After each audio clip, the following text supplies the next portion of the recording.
everyone, the doctor is in and today we're going to talk about family planning methods. So, napakaganda po ng topic natin today because we will be able to learn what are the different methods that can be used by a mother and her partner in order to achieve yung number of children and na gusto nila and the space between those children as defined by the Population Commission. When we talk about family planning, this is a program that will enable the parent to deliberately choose the number of children that they want to have and how many years are spaced between these children. So this is actually to help them become responsible in better achieving what they want for their family and for their children as well.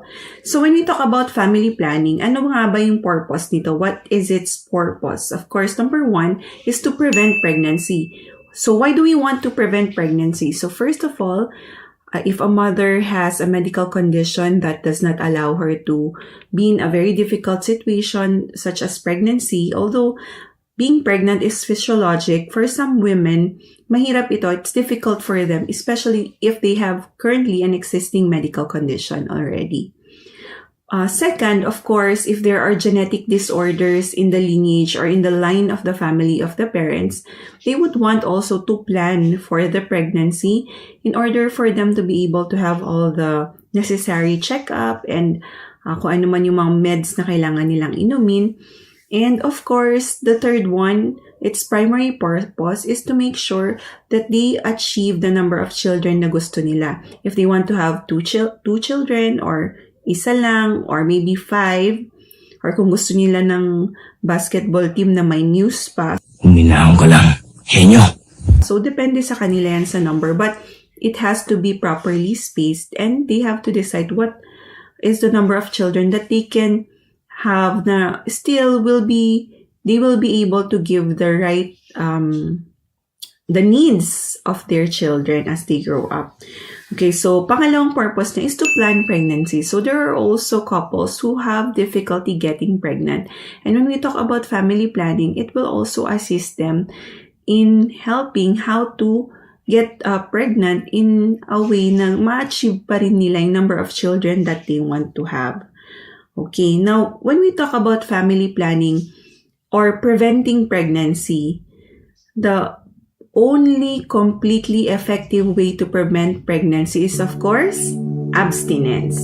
Okay, so we'll talk about abstinence more in the next slide. So it is the only completely effective means of preventing pregnancy.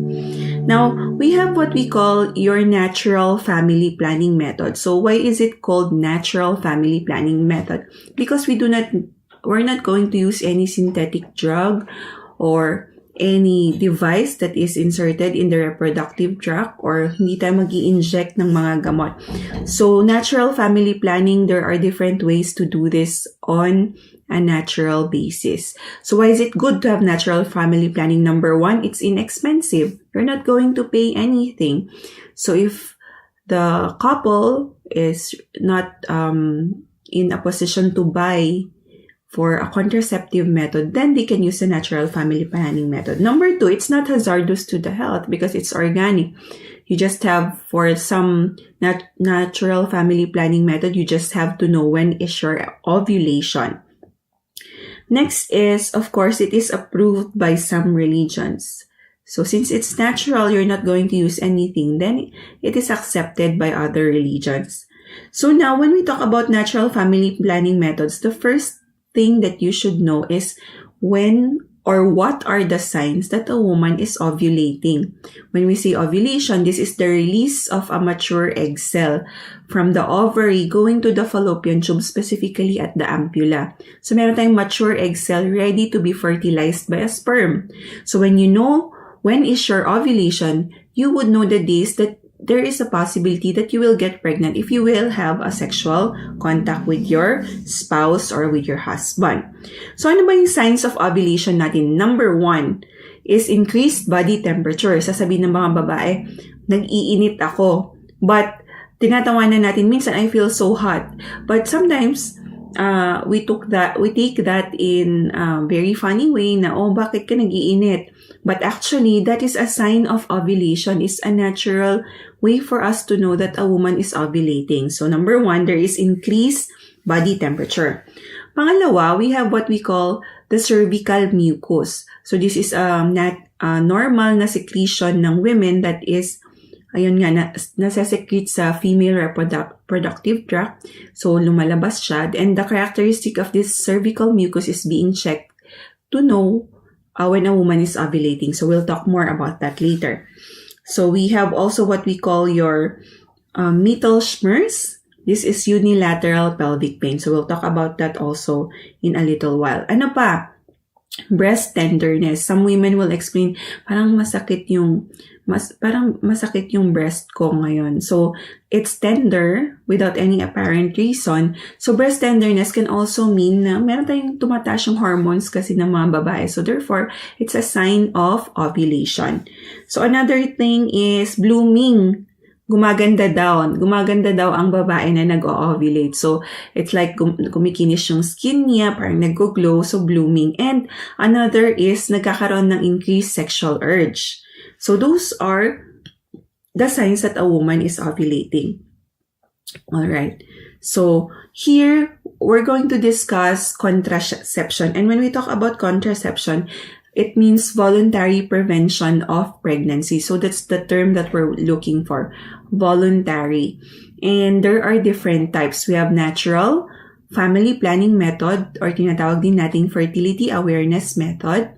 Okay, it's natural. So you just have to be aware when is the day that you are fertile, or what are the days that you are possibly fertile or ovulating.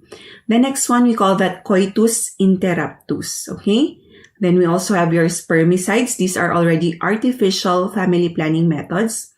Meron din tayong tinatawag na barrier methods, our intrauterine device, pharmacologic methods, and sterilization. So we'll talk about them one by one. Okay, so this picture shows us graphical representations. We have a condom, male condom, a female condom. Ito po yung oral contraceptions, or more commonly known as pills. We also have a hormonal ring. This is what an IUD looks like. Letter T po yung itsura niya. And then a contraceptive injection. So surgical sterilization, meaning maooperahan. It could be done sa babae or sa lalaki, men or women. And we have what we call also an implant. So coitus interruptus, it is properly timed. Kaya orasan yan kasi tatimingan mo yung coitus interruptus. We have the calendar rhythm method, and ito vaginal douche, hindi na siya ginagamit ngayon as a method of contraception because it's highly not reliable. The diaphragm and cup, which are also our barrier methods. Okay. So, next is natural or fertility awareness. So here, these are our natural family planning methods already. And we'll start off with abstinence. So these are the different methods, and we're going to talk about them one by one. So first is abstinence. So when we talk about abstinence, I've already mentioned earlier, it's the most effective. Bakit nga siya completely effective? Because abstinence means not having sex, no sexual intercourse. No! God, please, no! No! No! So, of course, if you don't have sexual intercourse, paano ka mabubuntis? Diba? If there is no sexual contact between a man and a woman, there will be no pregnancy kasi paano pupunta yung sperm sa uterus papunta sa fallopian tube, fertilizing the egg cell. Hindi na pwedeng i-Bluetooth. Diba? Hindi din naman pwedeng video call. Okay? So, abstinence is the most effective. But, the downside here is there's difficult compliance. Of course, for husband and wife, it's natural for them to express their love for each other also through this intimate act. Okay? So, abstinence, though it's the most effective, it's difficult to comply. Alright, next. We have what we call your calendar method. So here in the calendar method, you're going to use the calendar to identify when is the safe time to have contact with your husband and when not to. So this is the calendar method. So ang tanong natin, kailangan ba regular ang menses mo for you to use calendar method? The answer is yes, but there are also we can also use this for a woman who is irregularly menstruating. Ano bang ibig sabihin ng regularly menstruating? So when we talk about regularly menstruating, this is a woman whose menstruation occurs on after a specific number of days. So for example, her cycle is 28 days. Nag-occur yung cycle niya every 28 days. So meron naman iba-iba po yan. Meron yung short cycle, meron din yung long cycle. But as long as it is on the same day of the cycle, then it is regular menses. Now, what we need to do is to identify the day of ovulation. So it's pretty easy. So for example, a woman's cycle is 30 days. What you're going to do is subtract 14 from the number of days of the cycle. So, for example, 30 minus 14 is 16. Ibig sabihin yan, if for example, the first day of the cycle is 1, then the 16th day is the day of ovulation. Okay, kasi nga, di ba, 30 minus 14 is 16. So, this is the day of ovulation. So, if we want to prevent pregnancy, then what we need to advise the mother is to avoid sexual intercourse 3 days or 3 to 5 days before ovulation and 3 to 5 days after ovulation. Why? Because these are not safe days. If a woman will have sexual intercourse with her husband, then she might get pregnant on these days. But so if she wants to get pregnant, then they have to do it. But if she does not want to get pregnant, they have to avoid it first. Okay, that is the calendar method. Now, can we also use the calendar method for those who are not regularly menstruating? The answer is yes. What you need to do is to determine the shortest and longest cycle of the month for 6 to 12 months. So, for example, after 23 days, nag-mens na siya. Pero in the next months, she menstruated after 35 days. So, we're going to check anong shortest and longest cycle. So, here, the shortest day of the cycle is 23. What you're going to subtract is 18. This is a constant number. So, 23 minus 18 is 5. Okay? While the longest cycle, you have to subtract 11. Again, this is also a constant number. So, 35 less 11 is 24. Now, what does this mean? How are we going to interpret this?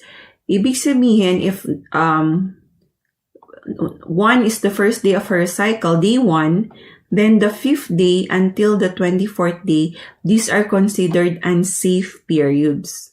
These are unsafe days. So, if they want to prevent pregnancy, then there should be no sexual intercourse between the husband and wife from the 5th to 24th day of the cycle.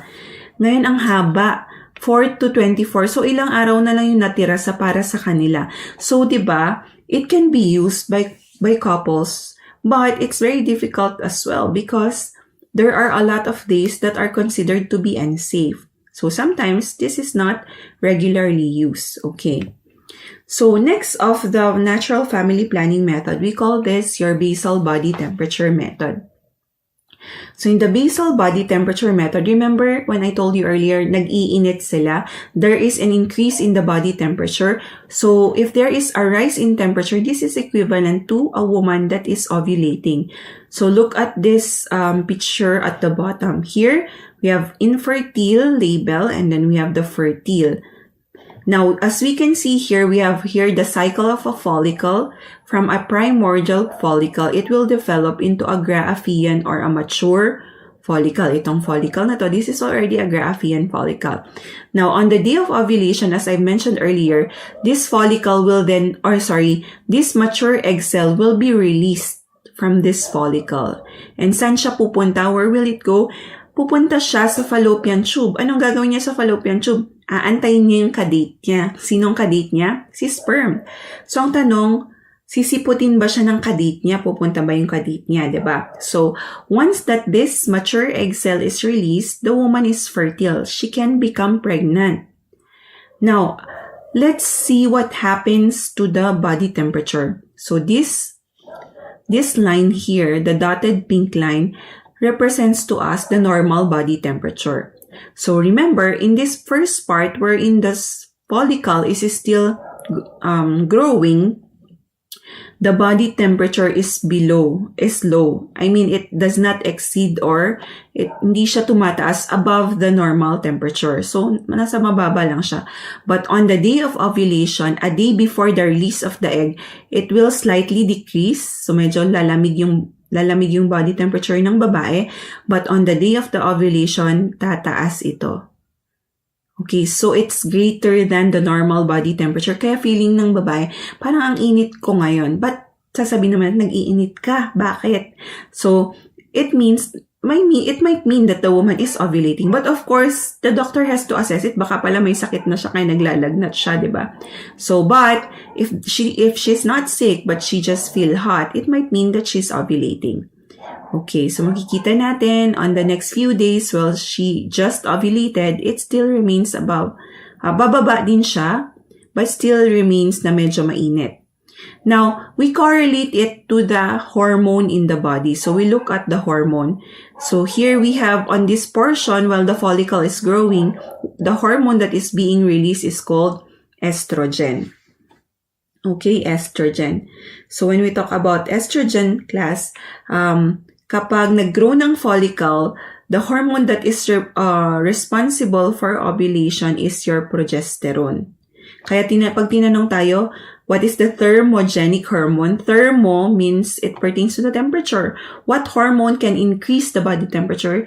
The answer to that is progesterone. It is the thermogenic hormone. Now, if a woman's temperature is increased, then it means she's ovulating. So what are you going to do? Abstain from coitus to 3rd day after rise of temperature. Now, paano ginagawa ang basal body temperature? So, the woman should have at least 3 hours of sleep. Yun yung rule natin. And this temperature has to be measured at the same time of the day using the same thermometer and same site. Of course, same person din, diba? For example, if the woman decided na after sleeping, diba, whole night of sleep and in the morning, before she rises up, bago siya bumangon, she has to take the temperature. So, kung axillary yan, lalagay natin sa yung axillary thermometer, we're going to take that same time of the day before siya bumangon, before she rises up. And then, ire-record niya. And for those days, i-check niya ngayon kailan tumaas yung body temperature niya, and that will signify the date of ovulation. So what you're going to do is to abstain sexual intercourse up to the 3rd day. So kung tumaas siya dito, day 1, first day, up to the 3rd day, sexual intercourse should be avoided if you want to prevent pregnancy. But take note, this basal body temperature may be affected by the environment. For example, in Tuguegarao, the place where I'm at right now, during summers, sobrang init. It's the hottest city. So this may affect the temperature of the woman. Aside from that, if there's infection, it may also affect it. And if there's stress, nakaka-apekto din yun. Okay, so next natural family planning method, we call this your cervical mucus method, or otherwise known as the Billings method. So here is cervical mucus. Okay, this is a secretion released in the female reproductive tract. So if a woman urinates, sometimes at naguhugas siya, minsan na-assess ito. So what you're going to do is you're going to try to stretch it. Now, take note, if a woman is ovulating, this cervical mucus is abundant, madami. It's also slippery and stretchy. And if tinignan mo yung mukha ng classmate mo sa kabila niya, makikita mo. Hindi, joke lang. It's transparent. Okay, it's not opaque. So, ibig sabihin, if this is the characteristic, then a woman is ovulating. If there's sexual intercourse, there's possibility that she can get pregnant. So, we call this characteristic as spin-Barkay, meaning like egg white. So, if sa mga males, if you want to check on this, try it on the egg white. So, it's called spin-Barkay. It means a woman is ovulating. So, probability of pregnancy is about 20%. Okay? So, that is the Billings method.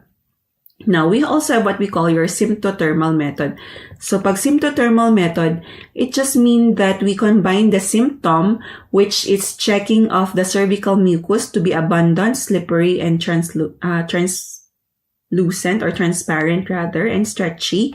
Plus, thermal, we include the temperature. If there is a rise in the temperature and the cervical mucus of the woman is abundant, slippery, and stretchy, meaning if that woman will have intercourse, she might get pregnant because she is ovulating as manifested by those symptoms. So it's just a combination. Now, if we combine these two, meaning tataas, there will be a higher probability that a woman will get pregnant. So it will increase from 13 to 20%.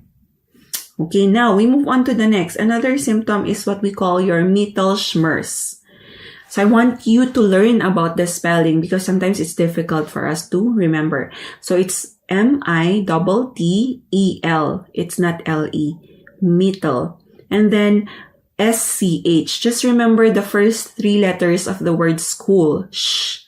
Mittelschmerz. M-E-R-Z. So it ends with a Z and not with an S. Mittelschmerz. Okay? So you better try that example until you get it perfectly. Okay. So it is defined as unilateral pelvic pain during ovulation. One-sided pain during ovulation. Now, sometimes this is painful. Some, especially if it occurs in the right lower quadrant, some may interpret it as an appendicitis.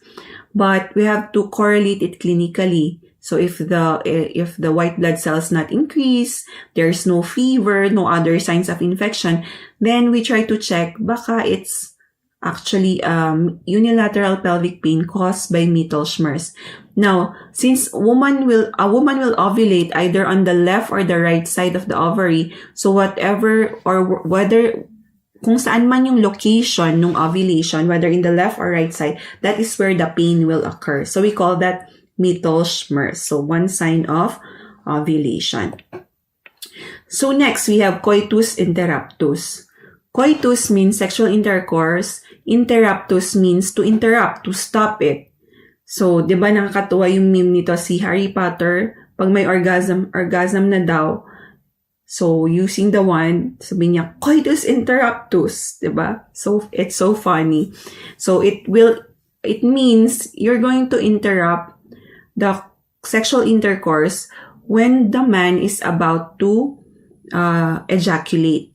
Okay, so this is defined as the withdrawal of the penis from the vagina before ejaculation. Of course, we are trying to prevent pregnancy. So the reason why you're going to withdraw is because you don't want the sperm or the seminal fluid to be ejaculated inside the vagina because we don't want the woman to get pregnant. So ilalabas siya ng lalaki, ng husband. Now, why is it ineffective? It's ineffective because some sperm are already present in the pre-ejaculatory fluid. So during sexual intercourse, there's already a fluid that comes out even before the man ejaculates, and it sometimes contains sperm. So pwede siyang maging pregnant. Pwede niyang ma-impregnate pa rin yung babae. And at the same time, when you use coitus interruptus, kailangan mo ng tibay at lakas ng loob, will and determination. Why? Because it's difficult to withdraw during the peak of the orgasm. Alam mo naman natin, when we say orgasm, this is the peak of sexual pleasure. So it's difficult to do that. Okay. So coitus interruptus. Now, those are our natural family planning method. Now, let's proceed with what we call your artificial family planning methods. So when we say artificial, because it's already synthetic, we use drugs, we use barriers to prevent pregnancy and hormones. So the first one is what we call your spermicide. So when you see the suffix "cide", it means to kill or to destroy. So if we say pesticide, it destroys pest. Pag sinabi nating suicide, nagpakamatay. Pag sinabi nating infanticide, di ba? Death of a young child. And pag sinabi nating spermicide, the destruction of a sperm or the killing of a sperm. So it can be in the form of a jelly, ayan, jelly, a cream, a suppository, or a foam. Okay, so ini-insert yan. So this is how it looks like. It will be pushed inside the vagina. So what does it contain? It contains chornonoxinol 9. This substance destroys the sperm cell membrane, and it is effective for 1 hour only. So if you're already anticipating, if the wife is anticipating sexual intercourse, then she has to use the spermicide prior to that, and then within 1 hour, it should be used already so that it will still be effective. The pregnancy rate for a spermicide is at 5 to 50%. Okay, 5 to 50% only. And it may provide protection against some sexually transmitted diseases. But of course, it's not 100% effective for STD. Okay, so are you going to use spermicide? You have to insert before sexual intercourse up to 1 hour before.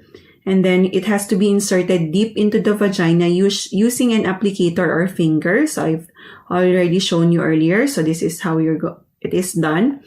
And then do not wash the vagina for at least 6 hours after sexual intercourse. If possible, store in a cool, dry place. So here we have a diaphragm. It can also be used together with barrier methods. So lalagyan mo na rin ng spermicide in order for us to increase the effectivity. Okay, so next we have what we call your barrier method. So why do we call it barrier? Because technically it provides mechanical barrier. So we have here condoms. Ito, different color ng condoms and flavor. Ba't kayo may flavor pa, no? So this is a male condom and this is a female condom. As you notice, there is an outer ring and an inner ring. We have also your cervical cap and diaphragm. So we're going to talk about them one by one. So first we have what we call your condom. So your condom will prevent the deposition of sperm in the vagina. Prevents the sperm being deposited. So what's good about condom is it can protect us from sexually transmitted disease. It's very effective. Kaya during World AIDS Day, December 1, makikita natin ang isa sa mga ginagawang activity, nagbibigay sila ng condom. Why? Because condom is one of the most effective contraceptive method in preventing sexually transmitted diseases. Now, the one thing na reason why there is decreased compliance in the use is because of this. There is decreased sensation. So the pleasure that is felt by both the man and a woman is decreased because of this barrier method. And of course, sometimes some people have allergy.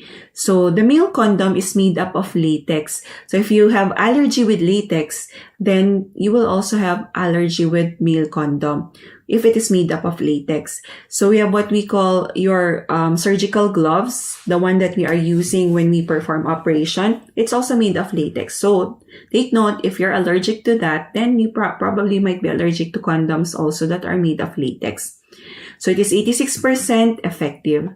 Now, we also have what we call your natural skin condoms, but it cannot protect you against sexually transmitted diseases. So, take note class, since it's made up of latex, mali yung ginagawa ng mga lalaki na nilalagay nila sa wallet nila yung condom, and then yung wallet nilalagay sa back pocket, tapos inuupuan, ang tagal-tagal, so there is pressure, there is heat. Now, what will happen if there's pressure and heat? The latex may have tears, may punit. Pag gumamit ka ng condom na may punit, instead na hindi mabuhay ang bata, buhay ang bata, di ba? Magkakaroon tayo ngayon ng defective na use niya. So, we may use water-based lubricants for lubrication. Another is the female condom. So the female condom, this is made up of polyurethane and it is 80% effective. So here, we can see that there is an outer ring and then this one is the inner ring. Pero this one, it has cover on it. So ipapasok itong inner ring sa female vagina and then this outer ring will be on the outside. So on the outer ring, dito ipapasok, dito magpe-penetrate ang penis. So, of course, take note, this should not be withdrawn before the male ejaculates. So, after that, it should be withdrawn. Okay. So, another thing that you should know as healthcare provider, as a future doctor, as a future nurse or midwife, you have to know how to use the condom or how to teach your patient in properly wearing the condom. So, take note, after opening it, of course, you have to check the integrity of the condom, and then the penis should already be erect before using the condom. So, as you can see here, that there should be a tip that is still, that will not be, hindi mo lahat siya ipapasok, kundi there should be a tip that is left at the shaft of the penis. So, roll down the rest of the part of the condom, and then making sure that when you remove it, you have to dispose it properly. So, ituturo natin ito sa mga patients natin how to properly use them. Okay. Now, we have another barrier method which is called the cervical cap. Okay, so when we talk about cervical cap, this is how it looks like. That's the reason why it's called cervical cap. Diba pag sinabi natin cap, parang sombrero. So, ito yung ulo natin. Pag magsusombrero tayo, nilalagay natin dito. Pag kaya siya tinawag na cervical cap, it's like sombrero. Ilalagay mo siya dun sa cervix. So, this is the cervix. This is our uterus. And the lower portion of the uterus is the cervix. So, ilalagay mo yung cervical cap dun sa cervix. Iko-cover mo siya. Kaya siya barrier. Because you're going to cover the cervix. Why? If the penis will,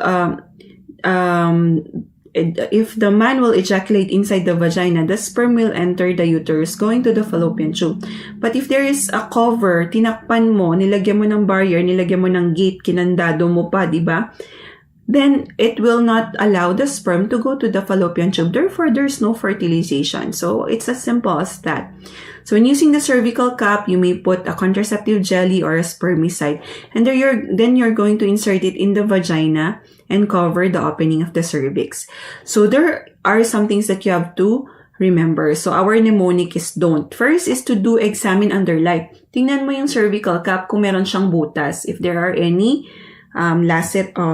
tear na tinatawag natin. So, that's the first thing. Pangalawa, you have to take note that you have to remove the cervical cap after within 24 hours after sexual intercourse. And no to toxic shock syndrome. So, toxic shock syndrome is a reaction that some people may have on the use of barrier methods such as cervical cap or diaphragm. So, ano yung mga symptoms ng toxic shock syndrome? Once the woman uses it, pwede siya magkaroon ng fever, vomiting, diarrhea, severe muscle aches, rash, confusion, and disorientation. So those are the things that you need to take note. Next, we have what we call diaphragm. So this diaphragm, it just looks like your cervical cap, only that it is flatter. So also you can use a contraceptive jelly or a spermicide together with the diaphragm, and you're going to use it to cover the cervix. So again, you have to examine it under the light, checking if there are any tears, and then it should be out 6 hours after sexual intercourse. And of course, you have to make sure that the woman does not have any history of toxic shock syndrome. Okay, now, what do you need to take note about the cervical cap and diaphragm? Meron itong sizes, and these sizes should be, you have to make sure that this size fits the woman or the mother. It is individually fitted, and the effectivity is up to 80%. So, they have different sizes. If you experience weight loss, or if the mother experiences weight loss of about 10 to 15 pounds, you have to visit the doctor to have the size of the diaphragm rechecked.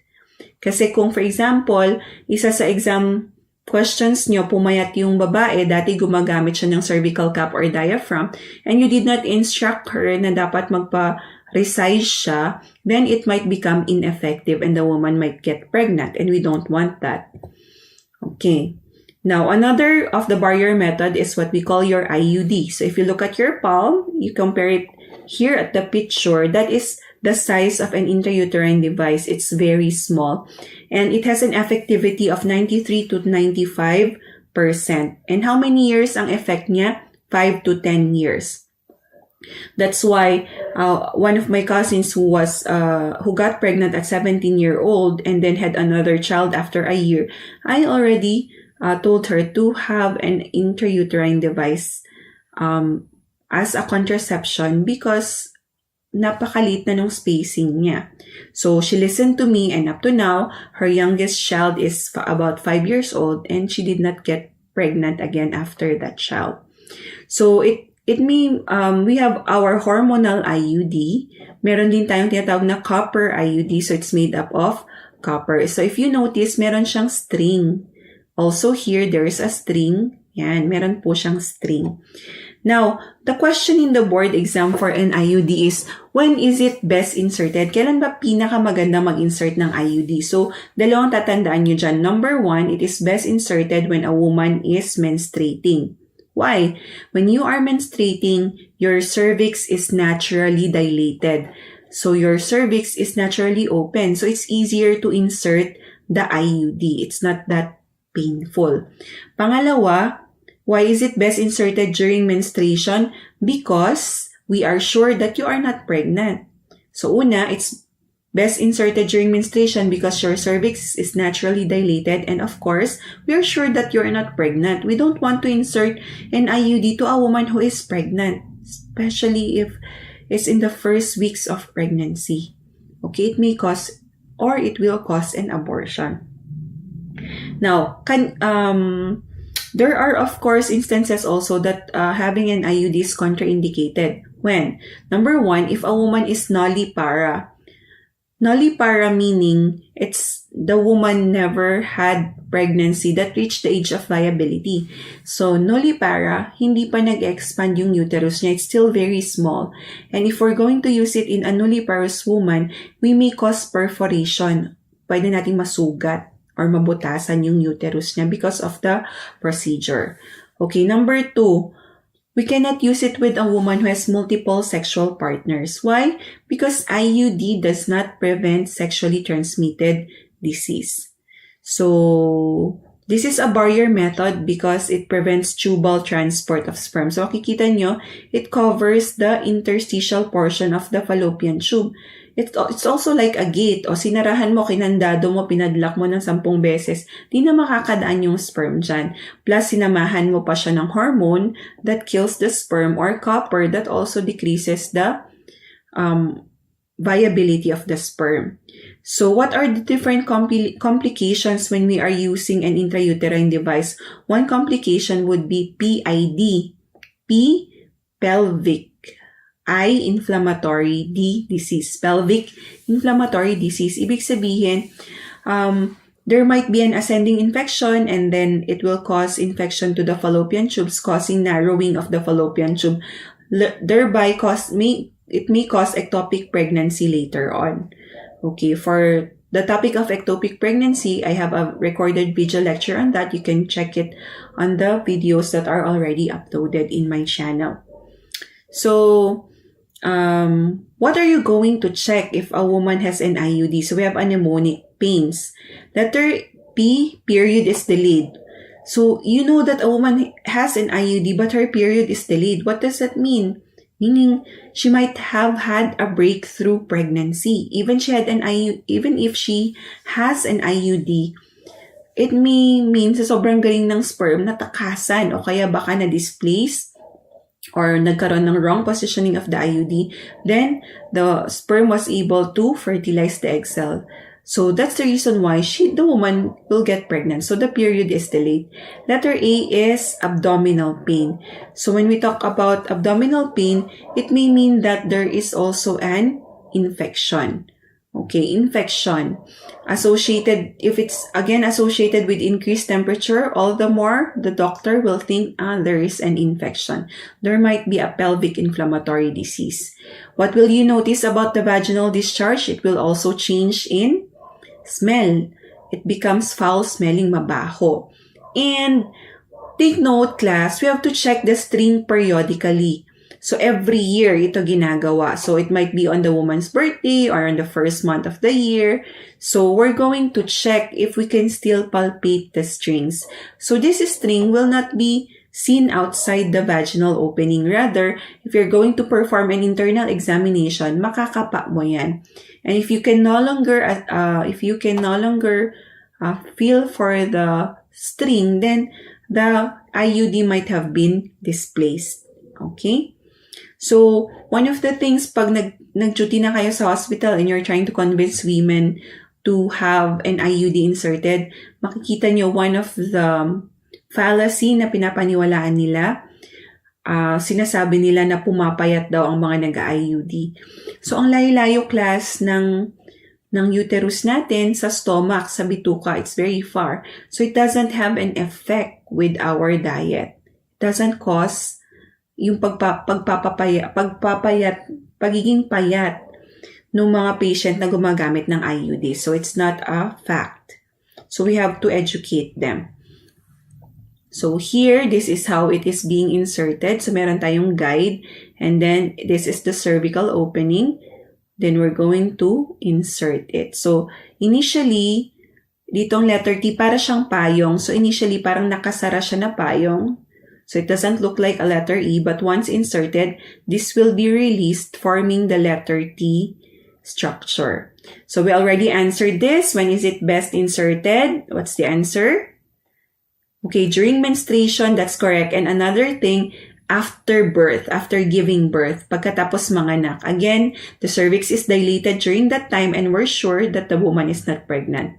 So it's contraindicated for nulliparous women and those who have multiple sexual intercourse. Of course, it is indicated is if a woman is with one partner only and at the same time,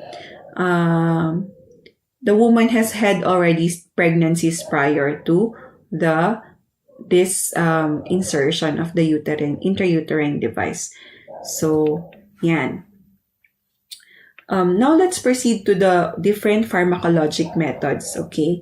When we talk about pharmacologic methods, ito yung tinatawag nating pills, oral contraceptive. We also have what we call mini pills, subdermal implants, and IM injections.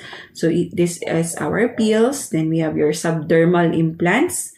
So, dito sa arm natin. And then, we have your IM injection, intramuscular injections. So for our oral contraceptive pills, first we have what we call your combined estrogen and progesterone. Take note, class, the effectiveness of oral contraceptives is at 97%. And it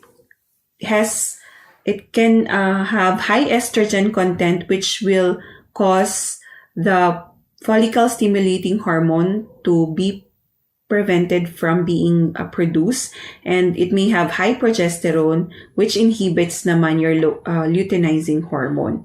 So combined estrogen and progesterone, they will both inhibit release of follicle stimulating hormone and luteinizing hormone and the release of the ovum, or the formation of the ovum rather. So if you have already understood the menstrual cycle, then you would know that a follicle stimulating hormone is needed for a follicle from a primordial follicle to develop into a Graafian or mature follicle. And from a Graafian follicle, we need the luteinizing hormone for the release of the egg cell, or what we call ovulation. So if there is no follicle stimulating hormone and luteinizing hormone, then ovulation will not occur as well. So another is what we call your progestin-only pills. So why is it called progestin only or progesterone only? Because there is no estrogen. Now, why do we want the pills to not have estrogen? This is used for women who are lactating. So we do not want that the woman will have high intake of estrogen, because that might interfere, or that will interfere with milk production. Okay? So for this, alright, it is contraindicated. Take note, it's contraindicated for smokers. Why? Because smoking will decrease the effectivity of the pills, and also at the same time, it may cause a lot of side effects. So women who have deep vein thrombosis, cardiovascular disease, diabetes mellitus, hypertension, and estrogen-dependent cancers. Why? If the type of cancer is estrogen-dependent and we still give them estrogen, then it will feed the cancers. Okay, and another thing is for smokers, those with deep vein thrombosis and cardiovascular disease, also with diabetes mellitus and hypertension. Okay. So, what are the things that we need to take note for this? So, we have what we call your aches. Abdominal pain, chest pain, headache, symptoms sa eyes such as blurring of vision and sharp leg pain. These are the things that we have to assess if a woman is taking oral contraceptives because she might be having side effects sa paggamit ng pills. Okay? So, abdominal pain and chest pain may relate to cardiovascular diseases, also headache and blurring of vision and sharp leg pain. For deep vein thrombosis naman. So, we have our subdermal implants. For this one, it is also known as your Norplant. So, makikita natin there are 6 soft elastic rods with progesterone. So, meaning, this is also made up of hormone. Okay, we also use hormone for this type of contraceptive and its effectivity is from 96 to 99%. So, what are the effects of this? So, since there is progesterone, it will inhibit ovulation and implantation. And take note, this is good for 5 years. So, IUD, 5 to 10 years. These implants are good for 5 years. So, if you're going to palpate an implant, mafe-feel mo siya. So, the concept of this is the progesterone will be released slowly over the years. So, paunti-unti magre-release siya ng progesterone to prevent pregnancy. So, what are the side effects of using these implants? First, you have irregular bleeding. Sometimes headaches. It's like also pills. Minsan nagkakaroon ka ng headaches. Sometimes nagkakaroon ka ng pimples or acne. Weight gain. Yan. Take note, class. Some women stops using pills or any form of contraceptive hormones because of weight gain and also breast tenderness. Now, we move on to our intramuscular injection. So, for our Depo-Provera, so look at that, Depo-Provera medroxyprogesterone acetate injectable. So, this has 96 to 99% effectivity. And you have to take note, class, this intramuscular injection is done every 3 months. So, maganda siya for women who are easily forgetful, very forgetful. If they're using pills every day, nakakalimutan nila, they get pregnant. But for intramuscular injections of Depo-Provera, this is done every 3 months. Therefore, it's easy to remember it. And it can be used by breastfeeding women. So, kasi nga, it's made up of progesterone. So, it can be used by breastfeeding women. And take note, this Depo-Provera can also be used for patients with seizure disorder. Okay, pwede siya sa mga may seizure disorder. And the side effect is the same. Weight gain, spotting, amenorrhea, pwedeng di siya mag-mens, headaches. And the incidence of benign breast cancers or breast disease, nakita na rin ito. And then improvement in acne and decreased risk of uterine or ovarian cancer. Also maganda, it decreases the risk of uterine and ovarian cancer. Also, it decreases anemia and pelvic infection. Okay, now we move on to the next method. We call this the biologic method. So when we say biologic method, because of the biologic processes in the body, it causes amenorrhea. So because of a woman who is lactating, nagkakaroon siya ng amenorrhea or absence of menses. A means absence, menorrhea, menses. So, frequent and intense suckling disrupts the secretion of GnRH or gonadotropin-releasing hormone. So, if the woman is breastfeeding and it is called exclusive breastfeeding, meaning, anong ibig sabihin ng exclusive breastfeeding? Hindi pinapainom yung baby ng tubig, ng formula milk, or yun ng any other fluid, yung breast milk lang. Okay, so ibig sabihin, every time gutom ang bata, breast milk lang. So parating nagsususo. There is frequent sucking of the nipples. So that will prevent the gonadotropin releasing hormone to be secreted. And if there is a irregular secretion of GnRH, it will interfere with the release of your FSH and your LH. So if there is an interference in the release of FSH and LH, then that will prevent again the maturation of the follicle, and it will also prevent ovulation. So it will disrupt follicular development, and it will suppress ovulation. Therefore, there will be no menses. Walang ovulation, walang menses. But take note, it should be used within 6 months after delivery. Anything after 6 months, nagiging ineffective na siya. Take note, bawal din ang mag-pacifier, because if there is pacifier that is used, it means that the baby is not frequently sucking the breast of the mother. So we call that lactation amenorrhea method. Now, next we have sterilization. Now, the pregnancy rate for sterilization is, we have 2 types of sterilization rather, tubal ligation and vasectomy. So, titignan natin. So, this shows us the uterus and then the site where fallopian tubes are cut or closed or sutured. So, this is the vas deferens. This shows us also where the vas deferens will be cut or ligated. Now, let's start with what we call tubal ligation. Now, when we talk about tubal ligation, it will give us immediate infertility, and it is 100% effective. So, here we can see anatomically, so this is a laparoscopic procedure, meaning they're going to use different scopes to visualize inside the abdomen in order to perform the ligation. So, we can see here, this is the fallopian tube, left and right fallopian tube. So, they're going to cut it. So they can band it, cauterize, tie, or cut, and clip. Now take note, this is the ovary, left and right ovary. So this is where the egg cell will come from, and then pupunta siya dito sa ampulla. So if you're going to cut this portion, then the sperm can no longer go to the site of the matured egg cell. Therefore, it cannot fertilize the egg cell. So, ganun din sa right side. If you're going to cut it here and the egg cell is located here, the sperm can no longer go. Parang siyang bridge. Tinanggal mo na yung bridge ng sperm going to the egg cell. So, that is tubal ligation.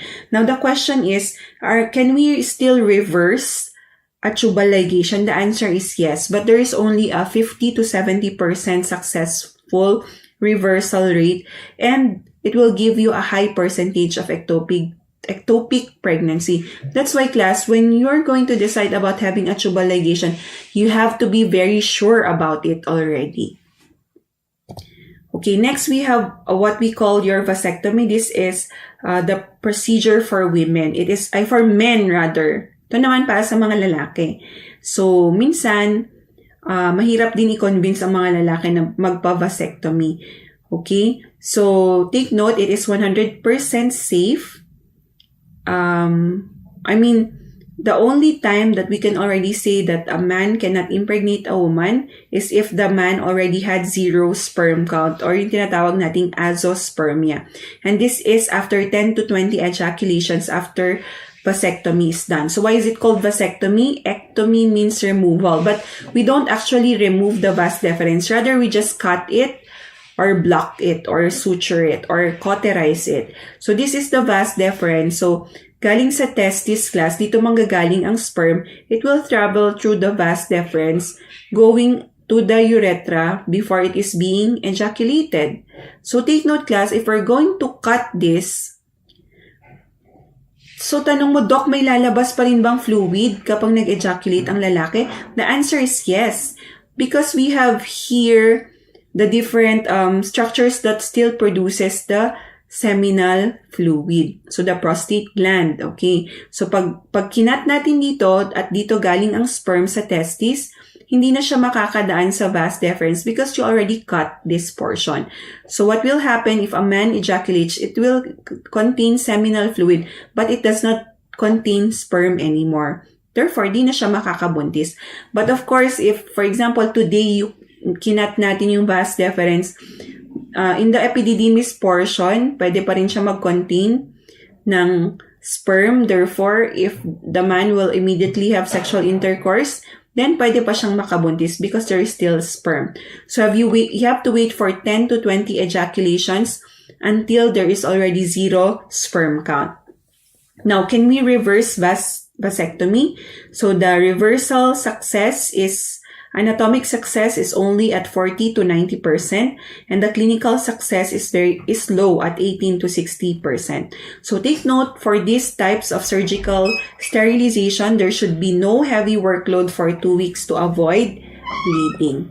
So we are almost done with the topic. So we just have to discuss here the postpartum contraception considerations. So take note, if a woman is breastfeeding, we consider the lactation amenorrhea method. Okay? So lactation amenorrhea method. So fertility awareness. So it is not reliable until the menstrual cycles are reestablished. So remember, if a woman just gave birth, kailangan muna natin tignan kung naging regular na yung menstrual cycle niya. Kasi kung, for example, nag-mens siya ngayon, and then bukas, in the next month, hindi siya nag-mens ulit, hindi pa established ang menstrual cycle niya, then we cannot use the natural family planning method. Next, if the woman is not breastfeeding, we expect that her menses will return at 4 to 6 weeks. Okay. Barrier methods. Take note, we have to wait until complete involution to ensure proper feeding. When we talk about involution, this is the return of the reproductive structures to the non-pregnant state. Okay, so we have here the involution. Remember, yung mga barrier methods like cervical cap and diaphragm, I told you that if the woman loses weight or gains weight, kailangan i-change natin yung size niya. Okay, next. For the use of IUD, we have to wait 6 to 8 weeks for complete involution. But actually, right after giving birth, pwede na tayo maglagay ng IUD natin. But of course, we're going to reassess it after 1 month kung okay pa yung pwesto ng IUD, if it is still in the proper place. And then for pharmacologic methods, especially for women who are taking, or women who are breastfeeding, we give them mini pills. So take note, breastfeeding is not necessarily a condition. Pills may be used 6 weeks postpartum to let mother establish good milk supply first. And negligible amount is secreted in breast milk. So lastly, for each student, you're going to have an individual activity. You're going to choose 2 types of family planning method, 1 natural family planning method and 1 artificial family planning method. So you have to record a video of our role play explaining to the patient everything that they need to know about the method. So you're going to submit this recorded video on our Messenger group chat within 24 hours after this class.